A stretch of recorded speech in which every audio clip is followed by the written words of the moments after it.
부활하시다 파트 1 하겠습니다. 왜냐하면 원래 8절까지 다 말씀을 나눠야 되는데 제가 2절을 다음 주로 좀 미루고 새날 또 빈 무덤에 대해서 집중적으로 여러분과 은혜 나누고자 그렇게 부활하시다 파트 1으로 전달 드리도록 하겠습니다. 본문 말씀 한 목소리로 의미 생각하면서 합독하시겠습니다. 시작. 아멘. 먼저 새날입니다. 마가복음에서 이 막판에 시간에 대한 얘기들을 굉장히 설명을 자세히 하고 있는 편입니다. 3시간 단위로 잘라서 예수님의 순환, 잡히심부터 해서 되게 길목마다 시간의 흐름을 얘기하고 있는데 그것에 비추어 이 본문에는 같은 얘기가 2번이나 반복이 됩니다. 안식일이 지났다. 안식 후 첫날이 됐다. 얘기를 합니다. 그냥 그럴 수도 있지. 안식일이 지났나 보다. 그럼 월요일인가? 주일인가? 안식일 여러분들 알다시피 그러면 이제 주일, 우리가 말하는 일요일이 됐구나. 그냥 요일로 설명해 준 걸로 치부하기에는 내용이 많이 들어 있습니다. 안식일이 지났다. 안식 후 첫날이다.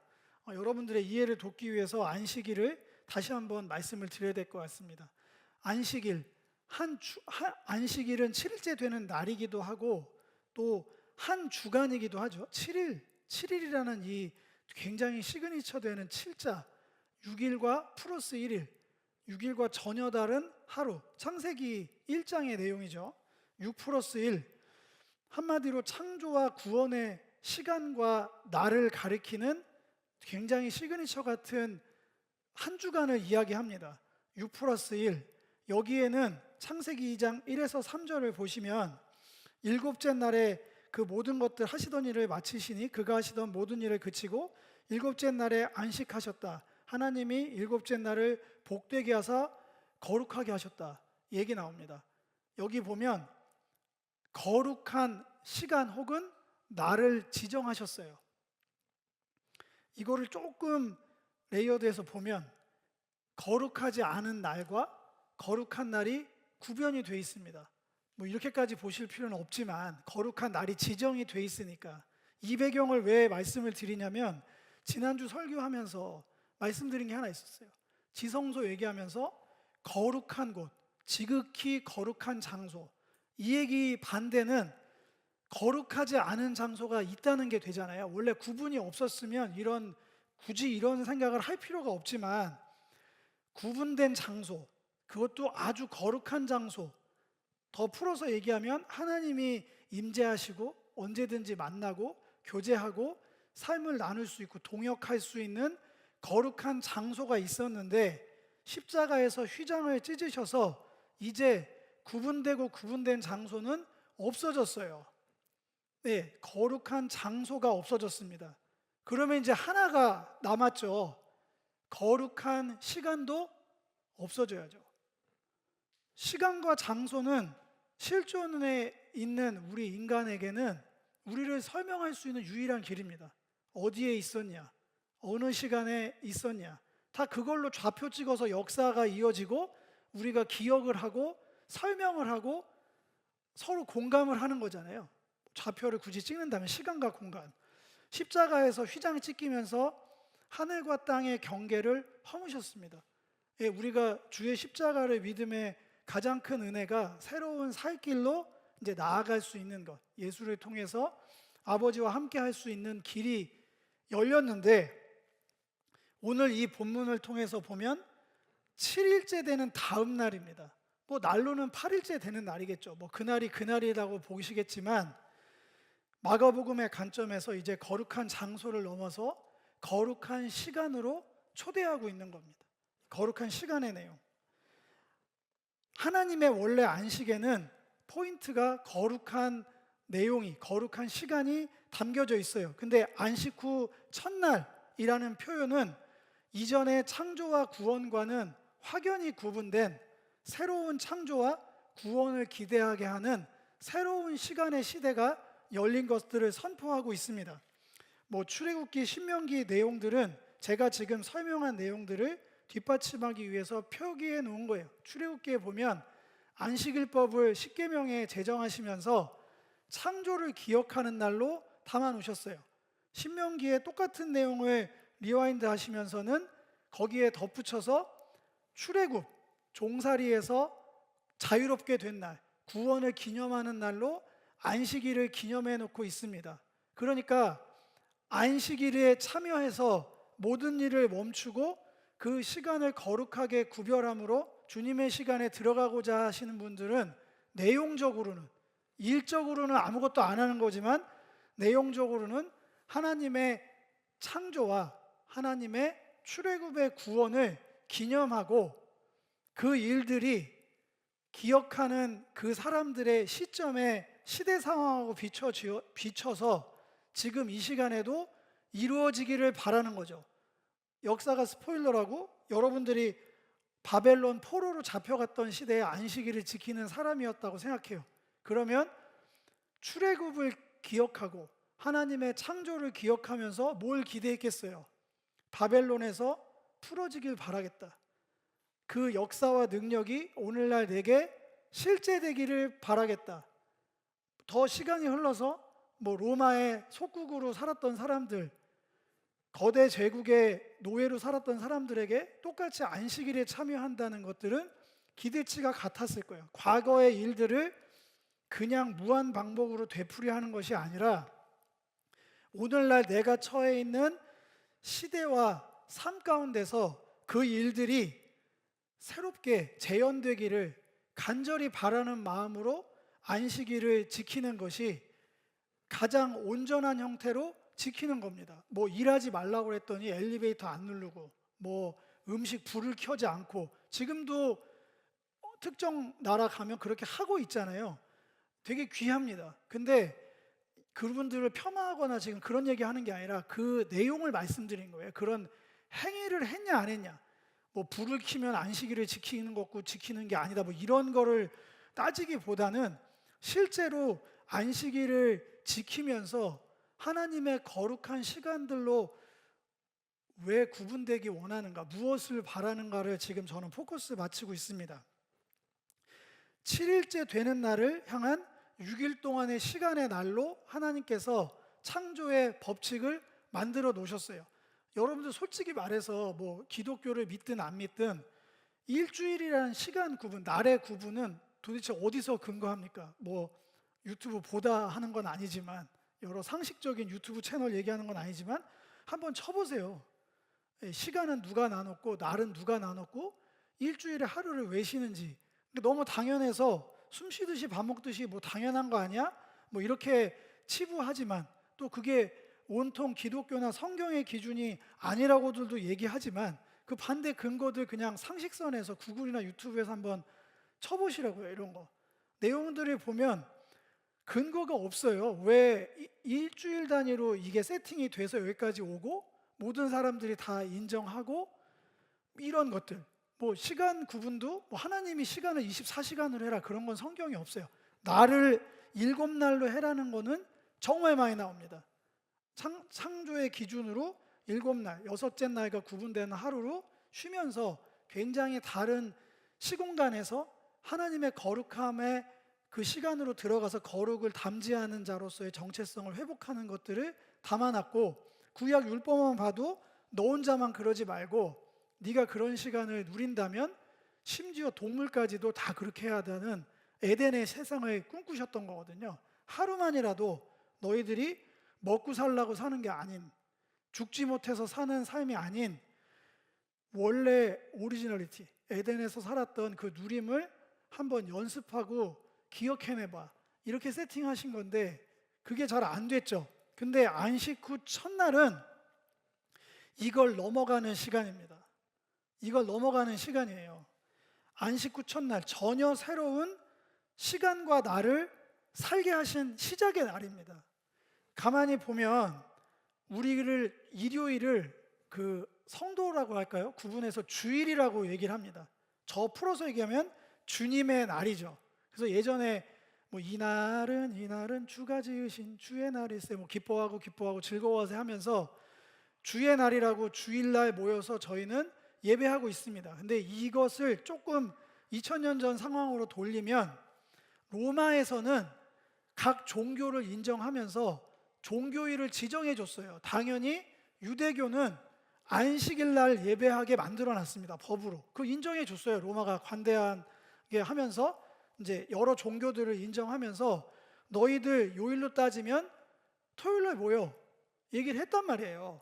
그런데 그거를 어겨가면서 굳이 지금 따지면 일요일, 우리가 부르는 주일에 모이는 사람들이 있었어요.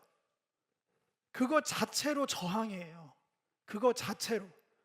국법에 따르면 종교 생활은 토요일만 하게 돼 있었단 말이에요. 그런데 왜 이 사람들이 구별된 시간들을 바꿔서 자기 정체성을 8일째 되는 주님의 날에 포커스를 맞춰서 살았을까? 결과적으로 지금 우리는 주일날 예배를 드리고 있죠. 정체성을 우리가 인정하든 안 하든 우리도 내용이 똑같아야 돼요. 이게 주님께서 새롭게 허락되신 새로운 창조와 구원의 날이 이미 시작됐음을 기념하면서 그 시간 안에서 살고자 하는 자기의 의지의 발현이에요. 이 지금 주일날 예배드리는 행위 자체가, 주일이라는 날 자체가 십자가에 죽으시고 장사되심을 통해서 주님의 날, 거룩한 새로운 시간의 날이 열렸습니다.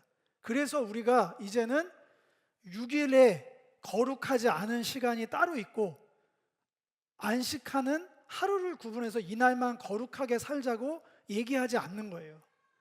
거룩한 장소가 구분됨 없이 하늘과 땅이 하나 돼서 예수의 이름으로 모든 시공간이, 모든 공간이 거룩해진 거죠. 그래서 우리가 장소 구분 없이 예배를 드릴 수 있는 거죠. 사역을 진행할 수 있고 사람을 돕고 사랑할 수 있게 된 거예요. 제가 늘 얘기했잖아요. 여기는 거룩한 곳이 아닙니다. 여기는 퍼블릭한 장소예요.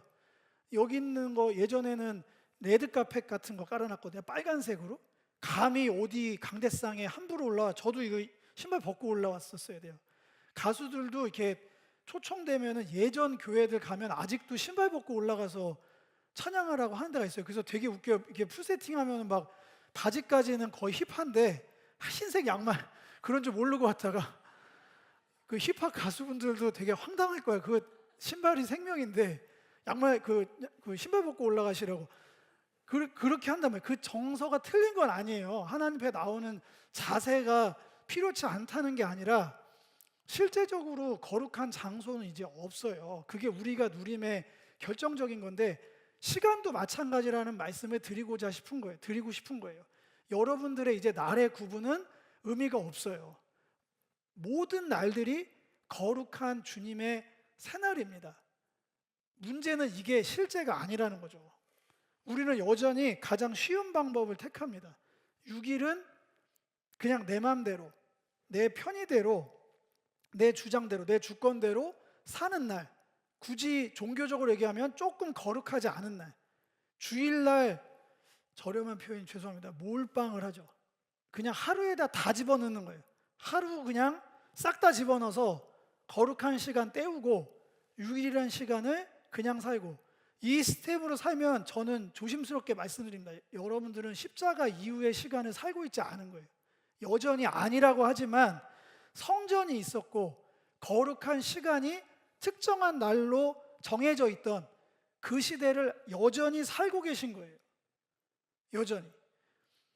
거룩한 새날이라는 게 아직 감이 안 오죠. 아직 설교를 더 해야 되니까. 설교가 끝나도 아마 완전히 감은 안 오실 겁니다. 믿음에 따라서 그게 정도가 달라지니까. 그냥 더 솔직히 말씀드려보고 싶은 게 있어요. 여러분들한테 정말 새로운 날이 있을까요? 인생에서? 기념하려고 애를 쓰시겠죠. 뭐 생일로 구분하거나 뭐 어디 취업을 했거나 졸업을 했거나 이제 정말 내 인생이 바뀌었어라고 기념은 할 수 있는데 저는 솔직히 묻고 싶은 게 있어요. 정말 그게 새날이 맞냐? 정말 인생이 이전과는 확연히 구분된 새로운 삶이 사라질 수 있는가라는 물음을 하고 싶습니다. 만약에 그렇게 그 시간을 자기는 살고 있다고 말하신다면 정말 저는 묻고 싶어요. 어떻게 그거 이전과 다른 삶을 무엇을 기준으로 해서 그렇게 판단하고 자신 있게 말씀드릴 수 있냐, 말해줄 수 있는 거냐, 제가 오히려 좀 묻고 싶습니다. 제가 고민하고 고민해 봤는데 진짜 크게 바뀌는 거는 결혼식에서 허니문 기간이라 할까? 그때는 시공간이 약간 좀 찌그러지는 것 같아요. 그러니까 찌그러진다는 게 나쁜 표현이 아니라 약간 이 기존의 삶에서 동떨어진 삶으로 가는 것 같아요. 약간 브랭크라고 그럴까? 이거 좀 이어지지 않는 몽환적인 시간으로, 그래서 허니문이라고 하잖아요. 굳이 그거 말고는 완전히 이게 새 판이 짜질 수가 있을까? 근데 주님께서는 안식이 지나고 안식 후 첫날 주일에 모이는 사람들을 통해서 그 일을 이루셨고, 그 시간에 살아낸 사람들의 증거가 오늘 여기에 모인 사람들이에요. 그 증거는 무슨 과학적으로 증명하고 역사적으로 논증해야 될 게 아니라 그거를 뛰어넘는 산증인의 증거가 주일날 지금 우리가 아직도 모여서 예배를 드리고 있다는 거죠. 그 정신이 얼마나 이어지는지는 개인차가 있겠지만, 얼마나 여러분들이 예수 믿고 구원받아서 새 날들을 살고 계신지는 모르겠어요. 여기 모여 있다고 다 같진 않을 거라고 생각하고, 저는 그게 가장 슬픈 일이에요. 더 이어가겠습니다. 이 새로운 날의 첫 걸음은 동틀 무렵 일찍이 해 돋을 때, 이것도 문학적으로 보면 영화로 만들면 보일 거예요. 완전히 태양이 이제 쭉 새로운 날이 펼쳐지는 새날이 무덤으로 갑니다. 여전히 십자가의 달림의 증인, 장사됨의 증인인 위대한 신앙의 이 어머니 같은 분들도 여전히 부활의 새날을 온전히 체감하거나 그 삶을, 시간을, 그 날들을 살아내고 있지는 않아요. 왜냐하면 이 사람들은 예수님이 죽어있는 그 한계 지점을 향해서 걸어가고 있어요. 등으로는 새로운 기회가 펼쳐졌지만 등지고 무덤을 향해 가고 있잖아요.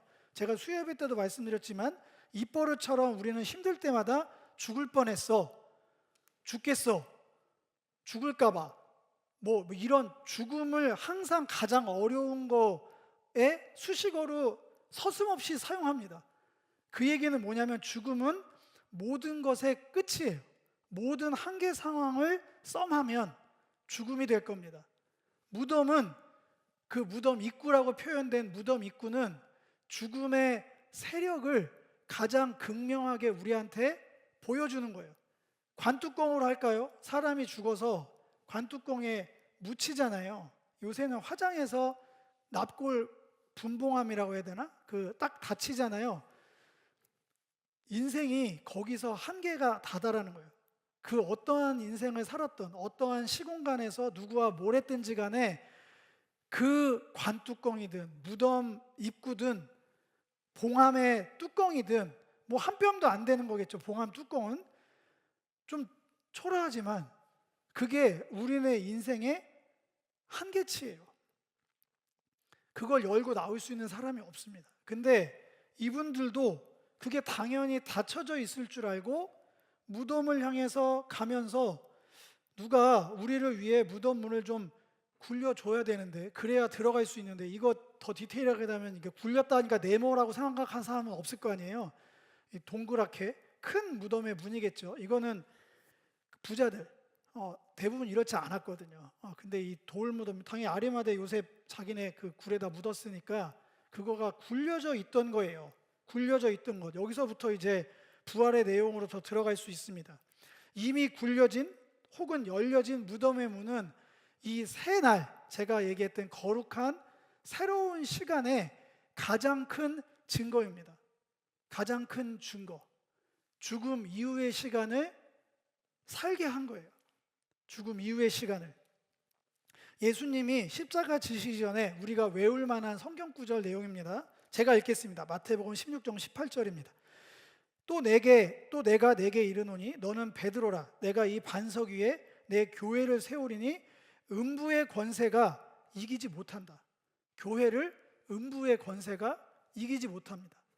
음부의 권세가 뭡니까? 뭐 배경지식으로 말하면 지금도 이스라엘 가면 이 음부의 문이라는 판신을 섬기던 그 제사터가 있어요. 지금도 가면 거기 가면 바위 이게 굴 파가지고 예전에 아이들 인신 공양했다고 하는 거예요. 그러니까 사람들이 거기를 음부의 문, 지옥의 문이라고. 그게 거기만 있는 게 아니에요. 그 문화마다 지역마다 지옥의 문이라고 하는 데가 되게 많아요. 음부의 권세, 원어적으로 보면 음부의 문이에요. 문이 이겨낼 수 없다, 능력이 떨어진다, 그 얘기입니다. 이걸 바꿔 말하면 누가 방어하고 누가 공격하는 거예요. 디펜스, 오펜스를 구분하자면 그게 오펜스든 디펜스든 상관없어요. 음부의 권세가 밀고 오던 교회의 권세가 밀고 들어가던 어느 쪽이 오펜스든 디펜스든 상관없이 결론은 똑같습니다. 지옥의 문이, 죽음의 문이 막아내지 못한다. 안에서 밖을 바라보면 지옥의 문이 너를 가둘 수 없어, 그 얘기입니다. 밖에서 보면 지옥의 문은 더 이상 닫혀 있을 수 없다. 죽음의 문은 이제 너희들의 한계 지점이 아니야. 무덤의 문이 없어졌다는 건 무덤이 없어진 거예요. 죽음과 삶의 경계선이 무너진 겁니다. 우리는 요단강 건넜다고 농담 삼아서 얘기하잖아요. 그게 종교적 의미가 아니라 요단강 건넜다, 요단강 건너갈 뻔했어. 그 요단강에 다리가 놔져 있다고 할까요? 그냥 설명하면 요단강이 배 타고 가야 되는, 다시는 니마 그 강을 건너지 마오가 아니고 넘나들기가 가능한 육지가 됐다고 할까요? 섬이 아니에요. 아무도 갔다가 돌아올 수 없는 섬이 아닙니다. 이 음부의 권세가 이기지 못하리라를 창세기 버전으로 가보겠습니다. 아주 옛날 얘기죠. 예, 이삭 바쳤던 뭐 아무도 모르는 사람이 없는 시그니처 같은 동화 같은 얘기인데 거기 안에 이 내용이 들어있습니다. 창세기 22장 17, 18절입니다. 내가 내게 큰 복을 주고 내 씨가 크게 번성하여 하늘의 별과 같고 바닷가의 모래와 같게 하리니 내 씨가 그 대적의 성문을 차지해버릴 거다. 그 대적의 성문을 치워버릴 거다. 여기서 말하는 대적이 사람마다 다르게 해석할 수 있습니다. 뭐 나를 괴롭히는 사람, 뭐 시대적 악마라고 규정된 땡땡땡 땡땡땡. 그러나 그 모든 것들의 총합은 죽음이에요. 죽음이라고. 그 모든 악과 죄의 끝은 죽음이라고 우리 모두가 다 알고 있습니다. 그 죽음의 권세, 그 문을 아브라함의 씨, 그 씨가 이제 우리가 따지면 예수님이죠. 끝까지 와서 예수님께서 그 죽음의 문을 치워버린다. 죽음의 경계를 넘어가게 한다. 얘기하고 있습니다. 더 가보겠습니다. 빈 무덤에 대한 이야기입니다. 그래서 이야기가 어떻게 들어가면 무덤이 열려 있으니까 그 여인들이 들어갑니다. 그런데 예수님의 시체를 보려고 했거든요. 이 사람들이 간 건 예수님의 죽음을 보려고 한 거예요. 끝, 엔딩, 마침, 한계. 근데 거기에 흰옷 입은 엉뚱한 사람이, 청년이 앉아 있습니다. 이 방법도 정말 신기해요. 그냥 예수님이 부활해서 이런 소식들 전하면 되거든요. 그러면 가장 효과적이잖아요. 효율적이죠. 합리적이고 효과적인데 이제 오늘 설교를 다 담지는 않지만 부활의 리얼리티는 공동체에 있습니다. 오늘 이 얘기는 못해요. 시간 관계상. 흰옷 입은 한 청년, 다른 성경에 빗대면 이 사람은 천사예요. 근데 마가복음은 천사라는 용어를 쓰지 않았습니다. 그냥 메신저적 특징만 얘기합니다. 메신저가 있었다. 전령이 있었어. 예수의 부활 소식을 전해주는 사람들을 통해서 끊임없이 복음을, 부활 소식도 전합니다. 이 방식은 한 번도 변하지 않았어요. 하나님의 방식이에요. 하나님의 사역 방식, 세례 요한도 마찬가지입니다. 예수님께서 이 땅에 오심도 하늘에서 천둥번개 치면서 설파한 내용이 아니라는 거예요. 굳이 특이한 방식의 삶을 살았던 한 사람의 입을 통해서 주님의 오실 길을 예비했고, 부활 소식도 마찬가지로 한 청년, 흰옷 입은 청년을 통해 입을 통해서 부활의 증언자들에게 전달이 됩니다. 이 방식은 뭐 AI가 아무리 발전하고 뭐 아무리 세상이 변해도 똑같이 이어질 겁니다. 메신저들, 시대의 메신저들을 통해서 그 방법 그대로, 하나님의 방법은 변함없이 그대로 전달될 거예요. 스포일러를 하면 그 메신저들의 연합이 제가 말한 부활 공동체, 그 부활이 실제냐 아니냐의 리얼리티는 이론적으로 신학적으로 아무리 설명해도 큰 의미가 없어요. 우리한테 실제로 부활을 믿고 살아가는 공동체가 있느냐 없느냐, 몸으로 만질 수 있고 느낄 수 있고 대화할 수 있고 살아가는 흔적들을 시공간에 점을 찍어서 눈으로 보일 수 있게 공감하게끔 만드는 그들이 있느냐 없느냐로 증명이 될 겁니다. 더 가보겠습니다. 너희들이 놀라지 말라 하면서 십자가에 못 박히신 나사렛 예수를 찾는구나. 나사렛 예수, 우리는 이 말이 굉장히 입에 붙어서 나사렛 예수가 굉장히 편하지만 나사렛 예수를 마가복음 기준으로 하면 공생애의 모든 것들을 다 합쳐놓은 말입니다. 나사렛 예수가 세례터에서도 나사렛 예수, 축기할 때도 치유할 때도 순환 당하실 때도 나사렛 예수. 그렇기 때문에 우리가 십자가에 달리신 나사렛 예수 그리스도의 이름, 이런 얘기들을 굉장히 이야기를 자주자주 하는데, 그 나사렛 예수 그리스도의 이름 할 때는 예수님의 공생애의 모든 역사가 총합되어 있는 그런 표현이에요. 그래서 저희가 능력의 이름이라고 얘기를 합니다. 자, 그렇게 이 청년이 부활 소식을 전하면서 그가 살아나심을 당했다. 정확하게 따지면 일으킴을 당했고, 수동태로 누군가의 하나님이죠. 하나님께서 그를 일으키셨고, 그래서 여기에는 시체가 없다. 무덤은 비어 있어 얘기를 합니다. 그래서 부활에 대한 얘기를 다시 한번 먼저는 상식적으로 전달합니다. 부활은 단순히 죽었다가 살아나는 소생이 아닙니다. 그런 얘기들은 성경에 넘쳐나게 있습니다. 이전에도 뭐 죽은 여인이 살아나고, 뭐 야이로의 딸도 살아나고, 죽은 나사로도 살아나고, 죽었다가 살아나는 건 부활이 아니에요. 예수님께서 일어나신 무덤에서 일어난 부활과는 결이 다릅니다. 왜 그러나요? 그 사람들이 부활한 거면 지금까지 살아 있었어야 됩니다. 죽은 나사로 지금 있나요? 야이로의 딸 없어요. 죽었던 사람들 다 도로 죽었습니다. 그건 소생이에요. 그거는 다른 여타 종교에도 죽었다가 살아났다는 전설적인 믿거나 말거나 얘기가 굉장히 많아요. 그건 성경에서 말하는 부활이 아닙니다. 또 하나가 있습니다. 부활은 불사가 아닙니다. 불사가 뭐냐면 죽지 않고 영원히 사는 게 부활이 아닙니다. 이터널 라이프에서 시간에 대한 얘기가 아니에요. 제가 무서운 얘기 할 거예요. 영원히 살면서 지옥같이 살면 그게 부활인가요? 죽었다가 살아났는데 나를 고문했던 사람, 나를 괴롭혔던 사람이랑 영원히 함께 사는 게, 그게 이 악한 세상에서 그대로 다른 거는 변함없이 너는 영원히 살아. 진짜 뭐가 지옥입니까 그게? 그건 부활이 아니에요. 이터널 라이프 자체가 이제 죽었다가 부활하면 영원히 사는 것, 제가 무시무시한 얘기 해드릴까요? 오늘 다 써오진 않았지만 죽었다 살아나서 영생에 들어가는 자가 있고 영벌에 들어가는 자가 있다고 얘기합니다. 영벌에 들어가려고 부활하고 싶으세요? 성경적 부활은 그래서 삶의 질에 대한 얘기입니다. 새로운 삶에 대한 얘기지 삶의 무한 연장의 꿈이 아니에요.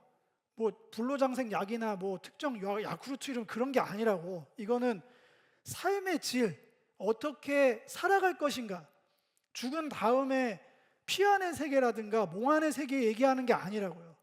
부활은 이 땅에서의 어떤 삶에 대한 아주 근본적인 도전이에요.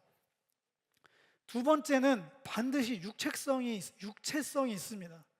예수님께서 잠깐 보여주신 건데 조반도 같이 드시고 사람들이 하고 대화도 하고 여러 가지 육체의 기능들을 갖고 있습니다. 그냥 고스트처럼 내 영혼이 어떤 형태로 부활해서 흰옷 입고 날개 달고 날아다닐 거야, 이런 추상적인 얘기랑 전혀 상관없습니다.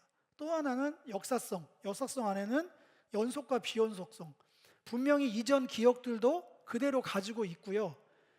그러나 처음에는 사람들이 알아보지 못합니다. 이런 것들은 이제 연속적이지 않은 뭔가가 획기적으로 변화된 게 있어요.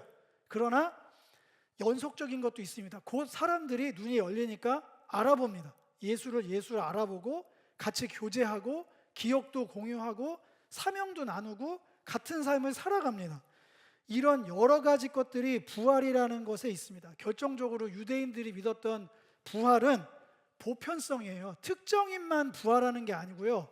죽은 모든 사람들이 특정 시간에 다 부활하는 걸 믿었어요. 이 사람들이 교리적으로. 그런 걸 증명하는 것이 요한복음 11장 24절에 마르다라는 여인이 예수님이 내가 곧 부활이요 생명이니 나로 말미암지 않고 뭐 이런 얘기 있잖아요. 나를 뭐 살아서 믿는 자는 뭐 죽지 않고 나를 뭐 살아서 믿는 자는 죽어도 살겠고 뭐 죽어서 믿는 자는 뭐 다시 살아나리라 이런 얘기들이 있는데 거기에 예수님한테 말립니다. 저 그 얘기 다 알아요. 다 알고 있습니다. 제가 얘기했던 거예요. 예, 부활이 언젠가 될 거 우리 모두가 다 알고 있는 상식인데요 라고 얘기를 하고 있습니다. 그만큼 죽은 자의 부활은 그 당시에는 되게 언젠가 될 거 아니야? 뭐 이런 어떠한 교리적으로 그냥 바탕이 깔려 있는 거였는데 실제적으로 예수님의 부활에 포함되어 있는 내용을 더 구체적으로 살펴봐야 될 것 같아요. 위의 내용들은 부활의 그냥 객관적인 정보 같은 거고요. 실제적으로 성경에서 증언하는 부활의 내용은 이런 내용이 함유되어 있어야 됩니다. 악과 죄가 제거가 된 상태. 성령이, 새로운 영이 거룩한 영이죠. 거룩한 영이 내 육신에 부어진 상태. 그리고 그렇게 몸이 영을 담지하고 다닐 만한 컨디션의 새로운 몸의 형태로 변형되고 몸뿐만이 아니라 만물이 갱신이 되는, 사람만 그렇게 되는 게 아니라 천지 만물 창조했던 모든 것들이 새롭게 완벽하게 리셋되는 그 모든 것들을 통합해서 부활이라고 얘기합니다. 살짝 한 걸음 더 들어가면 악과 죄가 제거되면 어떤 영화나 이런 표현들처럼 이렇게 눈이 이렇게 동공이 없어지고 풀리고 아무 생각 없이 명령값에 따라서 착한 일만 하는 기계가 되는 게 아니에요. 그런 얘기가 아닙니다. 성경적으로 우리는 선과 악을 기준이 없어요. 제가 얘기 나누는 것들은 뭐가 선이고 악인지가 기준이 다 다르다는 거예요. 시대마다 정의가 다 달라요. 기준이 사람마다 판단 기준이 다 달라요. 네. 그런데 악과 죄가 제거되는 거의 기본 바탕은 뭐냐면요. 하나님의 기준이, 하나님의 말씀, 무엇이 선이고 무엇이 악한 것인가. 한마디로 축약하면 지혜가 부어지는 거예요. 선과 악을 판단할 수 있는 지혜. 지금도 마찬가지지만 뭐 우리나라 요새 이슈에서 다 아는 얘기지만 헌법재판관들이 그 헌법을 가지고 기준을 잡아서 판결을 하고 있잖아요. 뭐가 맞고 틀리고에 대해서. 동서고금을 막론하고 선과 악의 판단은 왕의 가장 중요한 덕목입니다. 무엇이 악하고 무엇이 선인지. 선악과 이게 연결되어 있는 거예요. 왕의 덕목인데 그 기준이 자기가 됐다는 얘기잖아요. 내가 말하는 정의가 곧 선인 거예요. 그 선을 누가 따르겠어요? 그게 무슨 지혜로운 삶이에요. 우리가 100년도 못 사는데 하나님의 지혜를 통해서 악과 죄가 제거되고 하나님의 거룩한 영이 부어져서 내가 거룩한 영의 담지자로 생명을 살리고 거룩하고 따뜻한 삶으로 지향점을 가지고 나아갈 수 있는 거죠. 그거를 살아낼 수 있는 컨디션으로 몸이 바뀌어간다는 거예요. 거기에 걸맞게 만물이 우리가 지금 보고 있는 것들은 뭐 환경 변화 여러 가지 것들을 통해서 굉장히 망가져 있는 상태잖아요. 근데 하나님께서 창조하신 원형 그대로 만물이 새 창조로 들어가면 효율적으로 굉장한 우리가 과학 발전으로 뭐 하는 것보다 뭐 상상하는 거예요, 이건. 왜냐하면 먹고 사는 걸 급급하게 살게 하려고 하나님이 창조하셨다고 전 전혀 믿지 않습니다. 그 말도 안 되는 얘기예요. 겨우 인간을 지으셔서 한평생 먹고 살려고 일을 하고, 에덴을 보세요. 창세기의 에덴에 아담이 먹고 살라고 거기 일한 장면이 어디 나와 있나요? 먹고 살라고 사는 것들은 미안한 얘기지만 동물들이 하는 거죠. 아무 생각 없이 사는 종들이 하는 사고방식입니다. 먹고 살려고 우리는 살지 않아요. 하나님의 뜻 안에서 살려내고 살아가고자 사는 거죠. 그게 부활의 능력입니다. 예수의 부활, 살아나심은 그래서 복음을 향한 소명 또는 사명의 성취이자 증거입니다. 여기서부터는 눈으로는 이 구절들을 보시면서 귀로만 들어야 될 거예요. 제게 허락된 시간이 많지 않아서. 예수님께서 이 땅에 오셔서 제일 먼저 발성하신 명령 같은 메시지가 있습니다. 그게 마가복음 1장 14, 15절. 이거는 이견이 없는 거예요. 예수님이 육성으로 발하하신 가장 중요한 메시지죠. 제가 읽겠습니다. 요한이 잡힌 후 예수께서 갈릴리에 오셔서 하나님의 복음을 전파하여 이르시되, 이게 복음이에요. 때가 찼고 하나님의 나라가 가까이 왔으니 회개하고 복음을 믿으라. 하나님의 나라가 뭡니까 도대체? 하나님의 나라가 가까이 왔다는 것, 제가 누차 마가복음 통해서 말씀드렸습니다. 예수를 통한 하나님의 통치와 다스림과 승리다. 예수님의 다스림과 승리다. 한 걸음 더 들어가겠습니다. 뭐에 대한 승리인가요? 로마 제국? 지금 로마 제국 없는데? 그러면 그 승리는 과거로 끝났겠네요? 지금은 뭐랑 싸웁니까? 하나님 나라랑. 특정 종파 얘기 안 하겠습니다. 뭐 상황 얘기 안 하겠습니다. 정치 상황인데. 지금은 뭐랑 싸우는데요? 하나님 나라가. 뭐에 대한 다스림과 승리가 전제되어 있을까요? 지금 오늘 설교의 내용을 따지면 모든 악의 끝은 악의 영향력으로 죄를 짓죠. 죄는 죽음입니다. 그게 성경에서 도식화한 인간의 길이에요. 그냥 내비두면 모두가 자연인들이 가는 그 길이에요. 지금 세상을 유토피아로 얘기한 사람이 어디 있습니까? 어디 있어요? 아무도 없습니다. 세상이 제가 뭐 염세주의로 살아라 뭐 이런 얘기가 아니라 세상이 악하다는 건 굳이 증명할 필요 없고요. 특정 언론사 아니어도 뉴스나 신문 그냥 펼쳐보세요. 세상이 천국이 아니라는 것들은 증명하고 있어요. 날마다 실시간으로. 거기서 죄가 나오고 죄가 사망을 일으킵니다. 그래서 인생을 한계를 짓고 모든 거기서 파생된 프로세스가 거기서 개발이 되는 거예요. 어떻게 하면 먹고 살 수 있을까? 바꿔 말하면 어떻게 하면 죽지 않을 수 있을까? 안티에이징 해가지고 어떻게 하면 덜 늙고 추해질 수 있을까? 어떻게 하면 노후가 대책받아서 평안할 수 있을까? 모든 삶의 에너지들을 거기다 집결시킵니다. 죽음이라는 데드라인을 딱 걸쳐놓고 이 한계 상황을 기정사실로 놓습니다. 모든 프로세스, 제가 뭐 모든 걸 만물을 다 알고 있는 사람 전혀 아니에요. 그런데 그냥 연식이 되다 보니까 그렇더라고. 모든 것들이 잘 살게 해줄게, 뭐 편안하게 해줄게, 죽을 때 되게 존엄하게 죽게 해줄게, 여기에 다 걸려 있어요. 그 전제는 그렇게 표현 안 하지만 죽음입니다. 사망 권세 아래서 모든 프로세스를 다 만들어요. 하나도 안 빼고 다 세팅이 돼 있어요. 하나님의 다스림과 통치의 가장 근본됨은 그 사망 권세를 이기시는 거예요. 그러니까 예수님이 당연히 죽으셨어야 되죠.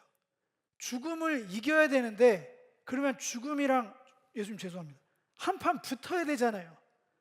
죽음의 권세랑, 이게 표현이 어울리진 않지만 그냥 여러분들의 이해를 돕기 위해서 대결을 해야 되잖아요. 죽음을 피해서 이런 이야기들을 하는 게 얼마나 리얼티가 떨어집니까? 죽음을 이기러 왔으면 죽음 끝에 가서 멱살 잡아 꼬꾸라트려야죠. 죽어서 죽음을 이겨야죠. 히브리서는 그 얘기를 하고 있습니다. 이건 한번 읽어보겠습니다. 히브리서 2장 14, 15절 읽겠습니다. 시작.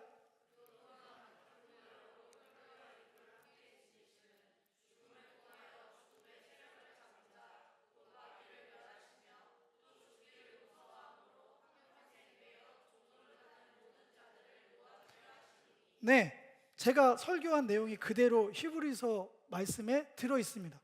죽음을 통해서 죽음의 세력을 잡은 자 악의 근원을 제거하셔서 그걸 통해서 원하셨다는 게 있어요.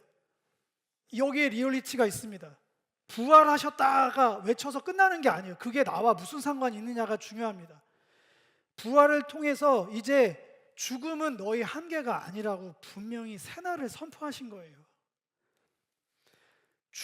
죽기를 무서워해서 한평생 매여서 이 모양 저 모습으로 종로를 타면서 죽어가지 마라.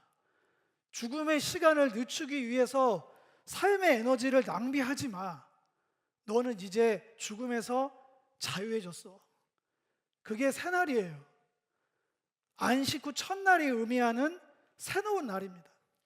고린도후서 5장 17절은 이렇게 증언합니다. 그런즉 누구든지 그리스도 안에 있으면 새로운 피조물이라. 이전 것은 지나갔으니 새 것이 되었다. 제가 그래서 여러분한테 묻는 거예요. 이게 성경에서 말하는 부활인데 여러분들은 새로운 삶을 살고 계시냐는 거예요. 주께서 여신 죽음을 이기는, 죽음에 두려워하지 않고 제가 지금 이걸 종교로 붙여서 다 순교하세요 이런 얘기가 아니에요. 다 풀타임 사역자에서 선교지 나가세요가 아니고 여러분들의 구분된 시간 없는 6일이라고 칩시다. 자, 6일이든 7일이든 여러분들의 시공간 안에서 거룩한 시간, 거룩한 공간을 새로운 삶의 기준을 가지고 살아가는 리얼리티가 있냐는 거죠. 얼마 전에 미국 대통령 바뀌었잖아요. 그 사람이 진짜 어마어마한 퍼포먼스 하면서 만년필 같은 걸로, 사인펜 같은 걸로 행정명령 몇 개 하고 펜 던지는 순간 전 세계 역사가 다 바뀌거든요. 모든 흐름이. 미국 대통령 하나가 이게 몇 초 안 되는 이거 사인 몇 개 하는 걸로. 근데 우리가 주님 주님 하시는 온 땅의 주인이라고 고백하고 있는 주님께서 죽음 두려워하지 마라. 내가 죽음을 끝냈어. 다 완성했다고 얘기하고 너는 이제 자유로운 새 삶을 마음껏 살아가라고 이야기를 하시고 거기서 복음이 출발했는데 그 리얼리티가 우리한테 얼마나 쏟아져 들어오고 있느냐는 거예요. 고린도전서 15장 20절에 이렇게 말합니다. 이제 그리스도께서 죽은 자 가운데서 다시 살아나셔서 부활하셔서 잠자는 자들의 첫 열매가 되셨다. 첫 열매. 첫 번째라는 거는 당연히 두세 번째 뒤에 무수히 많은 순서적으로 혜택이 주어진다는 거죠. 두 번째 열매, 세 번째 열매. 그게 우리라고 하면서 죽음을 뭘로 표현해요? 자는 거라고 얘기합니다. 여러분들 자면서 내일 아침에 내가 눈을 뜰 수 있을까? 내 눈을 못 뜨면 어떡하지? 그러면서 공포에 떨면서 자는 사람이 여기 병리적으로 있을 수는 있겠지만 보편적으로 그럴 일은 없잖아요. 죽으면 당연히, 자면 당연히 내일 아침에 특정 시간에 눈을 뜰 거라는 너무나 당연한 믿음이 있어요. 근데 우리에게 내가 죽으면 이 죽음이 끝이 아니라 부활의 첫 열매로 일어나신 주님이 펼치시는 더 큰 세상으로 나아갈 수 있는 문이 열린다는 믿음이 우리에게 있냐는 거죠. 그 믿음이 여러분들에게 있으면 오늘 우리의 삶의 방향은 달라집니다. 행정명령 하나에 우리의 모든 삶의 방식이 기준점이 돼서 바뀌어가는 걸 우리가 느껴가고 있는데 하나님의 창조 질서에 순응하는 삶, 그 삶에 모든 걸 걸 수 있는 믿음이 부활에 있어요. 사도행전을 보면 십자가에 죽으셨다는 걸로 핍박당한 사람 하나도 없습니다. 부활하셨다의 내용에 걸려가지고 그렇게 모진 핍박을 받은 거예요. 이상한 얘기 하고 다니지 마라. 이상한 얘기 하고 다니지 마. 너 그 얘기하고 다니면 맞는다. 핍박당한 이유가 이 부활에 있고, 다시 말씀드리지만 여러분들이 일요일날 모여서 예배드리는 게 이 부활을 살아낸 사람들의 삶의 흔적이에요. 그 사람들이 없었다면 새로운 기준점으로 로마에 저항하는 날 자체의 구분이 없었다면, 그 되게 작은 시작이겠죠. 이 자리는 없었어요. 부활은 공중부양하면서 떠다니는 교리가 아닙니다. 정말 기독교인 모두에게 가장 실제적이어야 돼요. 그 실제적인 거가 공동체 안에서 보여지고 체화돼야 거기서 새로운 삶을 살 수 있는 용기가 나오는 거예요. 여기서 저 문을 나가시면 저는 여러분들이 어떻게 사는지 아무도 몰라요. 아무것도 모르는데 그 모르는 게 정당하지 않다는 거예요. 뭐 먹었어요? 누굴 만나요? 이걸 알고 싶은 게 아니라 그 삶의 방향이 바뀌는가 안 바뀌는가를 보길 원하고 응원하길 원하고 궤도를 수정하는 것들을 만들어 드리는 건 좀 너무 과하고, 그런 계기를 마련해 드리는 것, 그게 교회가 존재하는 이유와 목적이라고 생각합니다. 그렇게 해서 여러분들의 삶이 이전과는 내 삶이 정말 달라.